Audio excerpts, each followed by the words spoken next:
अथ श्री पंचमुख हनुमत्कवचम श्री गणेशाय नमः। ओम अस्य श्री पंचमुख हनुमत्कवच मंत्रस्य ब्रह्मा ऋषिः गायत्री छन्दः पंचमुख विराट हनुमान देवता। ह्रीं बीजं श्रीं शक्तिः क्रौं कीलकं क्रूं कवचं क्रैं अस्त्राय फट् इति दिग्बन्धः। श्री गरुड उवाच अथ ध्यानं प्रवक्ष्यामि शृणु सर्वांगसुन्दर। यत्कृतं देवदेवेन ध्यानं हनुमतः प्रियं। पंचवक्त्रं महाभीमं त्रिपञ्चनयनैर्युतं बाहुभिर्दशभिर्युक्तं सर्वकामार्थसिद्धिदं। पूर्वं तु वानरं वक्त्रं कोटिसूर्यसमप्रभं द्रंष्टाकरालवदनं भुकुटिकुटिलेक्षणम्। अस्यैव दक्षिणं वक्त्रं नारसिंहं महाद्भुतम् अत्युग्रतेजो वपुषं भीषणं भयनाशनम्। पश्चिमं गारुडं वक्त्रं वक्रतुण्डं महाबलं सर्वनागप्रशमनं विषभूतादिकृन्तनम्। उत्तरं सौकरं वक्त्रं कृष्णं दीप्तं नभोपमं पातालसिंहवेताल ज्वररोगादिकृन्तनम्। ऊर्ध्वं हयाननं घोरं दानवान्तकरं परम्। येन वक्त्रेण विप्रेन्द्र तारकाख्यं महासुरं जघान शरणं तत्स्यात् सर्वशत्रुहरं परम्। ध्यात्वा पञ्चमुखं रुद्रं हनुमन्तं दयानिधिं खड्गं त्रिशूलं खट्वाङ्गं पाशमं कुशपर्वतं मुष्टिं कौमोदकीं वृष्यं धारयन्तं कमण्डलुं भिन्दिपालं ज्ञानमुद्रां दशभिर्मुनिपुङ्गवम्। एतान्यायुधजालानि धारयन्तं भजाम्यहम्। प्रेतासनोपविष्टं तं सर्वाभरणभूषितं दिव्यमाल्याम्बरधरं दिव्यगन्धानुलेपनं सर्वाश्चर्यमयं देवं हनुमद्विश्वतोमुखं। पञ्चास्यमच्युतमनेकविचित्रवर्णं वक्त्रं शशाङ्कशिखरं कपिराजवर्यं पीताम्बरादिमुकुटैरूपशोभिताङ्गं पिङ्गाक्षमाद्यमनिशं मनसा स्मरामि। मर्कटेशं महोत्साहं सर्वशत्रुं हरं परं शत्रुं संहर मां रक्ष श्रीमन्नापदमुद्धर। ॐ हरिमर्कट मन्त्रमिदं परिलिख्यति लिख्यति वामतले। यदि नश्यति नश्यति शत्रुकुलं यदि मुञ्चति मुञ्चति वामलता। ॐ हरिमर्कटाय स्वाहा। ॐ नमो भगवते पंचवदनाय पूर्वकपिमुखाय सकलशत्रुसंहारकाय स्वाहा। ॐ नमो भगवते पंचवदनाय दक्षिणमुखाय करालवदनाय नरसिंहाय सकलभूतप्रमथनाय स्वाहा।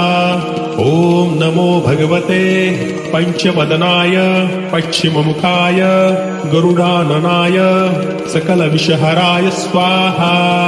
ॐ नमो भगवते पंचवदनाय उत्तरमुखाय आदिवराहाय सकलसम्पत्कराय स्वाहा। ॐ नमो भगवते पंचवदनाय ऊर्ध्वमुखाय हयग्रीवाय सकलजनवशकराय स्वाहा। ॐ श्री पंचमुख हनुमन्ताय आञ्जनेयाय नमो नमः। अथ श्री पंचमुख हनुमत्कवचम श्री गणेशाय नमः। ओम अस्य श्री पंचमुख हनुमत्कवच मंत्रस्य ब्रह्मा ऋषिः गायत्री छन्दः पंचमुख विराट हनुमान देवता।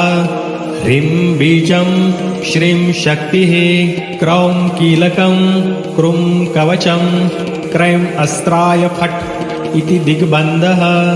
श्री गरुड उवाच अथ ध्यानं प्रवक्ष्यामि शृणु सर्वाङ्गसुन्दर यत्कृतं देवदेवेन ध्यानं हनुमतः प्रियम् पञ्चवक्त्रं महाभीमं त्रिपञ्चनयनैर्युतं बाहुभिर्दशभिर्युक्तं सर्वकामार्थसिद्धिदम् पूर्वं तु वानरं वक्त्रं कोटिसूर्यसमप्रभं द्रंष्टाकरालवदनं भुकुटिकुटिलेक्षणम् अस्यैव दक्षिणं वक्त्रं नारसिंहं महाद्भुतम् अत्युग्रतेजो वपुषं भीषणं भयनाशनम् पश्चिमं गारुडं वक्त्रं वक्रतुण्डं महाबलं सर्वनागप्रशमनं विषभूतादिकृन्तणम् उत्तरं सौकरं वक्त्रं कृष्णं दीप्तं नभोपमं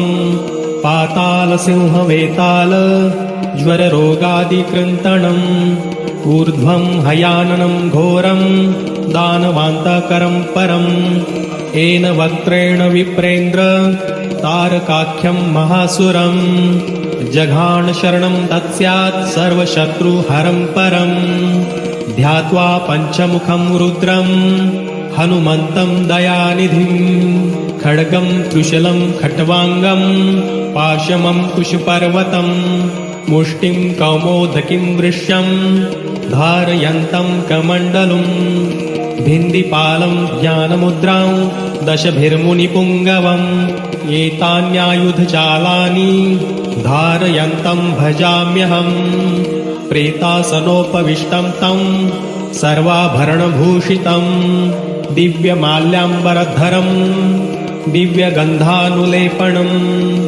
सर्वाश्चर्यमयं देवं हनुमद्विश्वतोमुखं पञ्चास्यमच्युतमनेकविचित्रवर्णं वक्त्रं शशाङ्कशिखरं कपिराजवर्यं पीताम्बरादिमुकुटैरूपशोभिताङ्गं पिङ्गाक्षमाद्यमनिशं मनसा स्मरामि मर्कटेशं महोत्साहं सर्वशत्रुं हरं परं शत्रुं संहर मां रक्ष श्रीमन्नापदमुद्धर ॐ हरिमर्कटमर्कटमन्त्रमिदं परिलिख्यति लिख्यति वामतले यदि नश्यति नश्यति शत्रुकुलं यदि मुञ्चति मुञ्चति वामलता ॐ हरिमर्कटाय स्वाहा ॐ नमो भगवते पञ्चवदनाय पूर्वकपिमुखाय सकलशत्रुसंहारकाय स्वाहा ॐ नमो भगवते पञ्चवदनाय दक्षिणमुखाय करालवदनाय नरसिंहाय सकलभूतप्रमथनाय स्वाहा ॐ नमो भगवते पञ्चवदनाय पश्चिममुखाय गरुडाननाय सकलविषहराय स्वाहा ॐ नमो भगवते पञ्चवदनाय उत्तरमुखाय आदिवराहाय सकलसम्पत्कराय स्वाहा ॐ नमो भगवते पञ्चवदनाय ऊर्ध्वमुखाय हयग्रीवाय सकलजनवशकराय स्वाहा ॐ श्री पञ्चमुख हनुमन्ताय आञ्जनेयाय नमो नमः। अथ श्री पञ्चमुख हनुमत्कवचम् श्री गणेशाय नमः। ॐ अस्य श्री पञ्चमुख हनुमत्कवच मन्त्रस्य ब्रह्मा ऋषिः गायत्री छन्दः पञ्चमुख विराट हनुमान देवता ह्रीं बीजं श्रीं शक्तिः क्रौं कीलकं क्रूं कवचं क्रैं अस्त्राय फट् इति दिग्बन्धः। श्री गरुड उवाच अथ ध्यानं प्रवक्ष्यामि शृणु सर्वाङ्गसुन्दर यत्कृतं देवदेवेन ध्यानं हनुमतः प्रियम् पञ्चवक्त्रं महाभीमं त्रिपञ्चनयनैर्युतं बाहुभिर्दशभिर्युक्तं सर्वकामार्थसिद्धिदम् पूर्वं तु वानरं वक्त्रं कोटिसूर्यसमप्रभं द्रंष्टाकरालवदनं भुकुटिकुटिलेक्षणम् अस्यैव दक्षिणं वक्त्रं नारसिंहं महाद्भुतम् अत्युग्रतेजो वपुषं भीषणं भयनाशनं पश्चिमं गारुडं वक्त्रं वक्रतुण्डं महाबलं सर्वनागप्रशमनं विषभूतादिकृन्तणम् उत्तरं सौकरं वक्त्रं कृष्णं दीप्तं नभोपमं पातालसिंहवेताल ज्वररोगादिकृन्तणम् ऊर्ध्वं हयाननं घोरं दानवान्तकरं परम् येन वक्त्रेण विप्रेन्द्र तारकाख्यं महासुरं जघान शरणं तत्स्यात् सर्वशत्रुहरं परम् ध्यात्वा पञ्चमुखं रुद्रं हनुमन्तं दयानिधिं खड्गं त्रिशूलं खट्वाङ्गं पाशमं कुशपर्वतं मुष्टिं कौमोदकीं वृष्यं धारयन्तं कमण्डलुं भिन्दिपालं ज्ञानमुद्रां दशभिर्मुनिपुङ्गवम् एतान्यायुधजालानि धारयन्तं भजाम्यहम् प्रेतासनोपविष्टं तं सर्वाभरणभूषितं दिव्यमाल्याम्बरधरं दिव्यगन्धानुलेपनं सर्वाश्चर्यमयं देवं हनुमद्विश्वतोमुखं पञ्चास्यमच्युतमनेकविचित्रवर्णं वक्त्रं शशाङ्कशिखरं कपिराजवर्यं पीताम्बरादिमुकुटैरूपशोभिताङ्गं पिङ्गाक्षमाद्यमनिशं मनसा स्मरामि मर्कटेशं महोत्साहं सर्वशत्रुं हरं परं शत्रुं संहर मां रक्ष श्रीमन्नापदमुद्धर ॐ हरिमर्कटमर्कटमन्त्रमिदं परिलिख्यति लिख्यति वामतले यदि नश्यति नश्यति शत्रुकुलं यदि मुञ्चति मुञ्चति वामलता ॐ हरिमर्कटाय स्वाहा ॐ नमो भगवते पञ्चवदनाय पूर्वकपिमुखाय सकलशत्रुसंहारकाय स्वाहा ॐ नमो भगवते पञ्चवदनाय